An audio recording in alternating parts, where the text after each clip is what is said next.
প্রথমেই জানতে হবে আয়নিক বন্ধন সাধারণত একটি ধাতু ও একটি অধাতুর মধ্যে গঠিত হয়। ধাতু ইলেকট্রন ত্যাগ করে ধনাত্মক আয়ন বা ক্যাটায়ন গঠন করে এবং অধাতু ইলেকট্রন গ্রহণ করে ঋণাত্মক আয়ন বা অ্যানায়ন গঠন করে। এরপর বিপরীত চার্জযুক্ত আয়নগুলোর মধ্যে শক্তিশালী স্থির বৈদ্যুতিক আকর্ষণ বল সৃষ্টি হয়, ফলে আয়নগুলোকে একসাথে শক্ত করে ধরে রাখে, যা সাধারণত আয়নিক বন্ধন নামে পরিচিত। এবার ক্যালসিয়াম ফ্লোরাইড যৌগের গঠন আলোচনা করা যাক। ক্যালসিয়ামও একটি ধাতু এবং ফ্লোরিন একটি অধাতব মৌল। তাই ক্যালসিয়াম ফ্লোরাইড যৌগটিও আয়নিক বন্ধন দ্বারা গঠিত। ক্যালসিয়ামের ইলেকট্রন বিন্যাস থেকে দেখা যায় সর্ববহিঃস্থ শক্তি স্তরে দুটি ইলেকট্রন রয়েছে।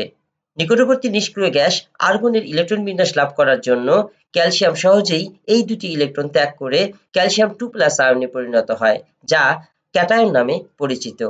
অন্যদিকে ফ্লোরিনের ইলেকট্রন বিন্যাস থেকে দেখা যায় সর্বশেষ শক্তি স্তরে 7টি ইলেকট্রন রয়েছে। অষ্টক পূর্ণ করতে এর আরও একটি ইলেকট্রন প্রয়োজন।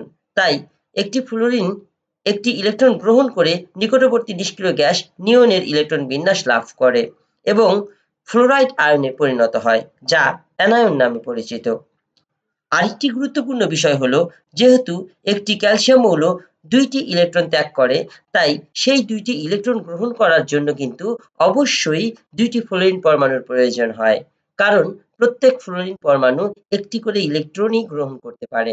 সবশেষে একটি ক্যালসিয়াম 2+ আয়ন অর্থাৎ ক্যাটায়ন এবং দুটি ফ্লোরাইড অ্যানায়নের মধ্যে শক্তিশালী স্থির বৈদ্যুতিক আকর্ষণ বল সৃষ্টি হয়। এই আকর্ষণ বলই আয়নিক বন্ধন, যার ফলে ক্যালসিয়াম ফ্লোরাইড অণু গঠিত হয়।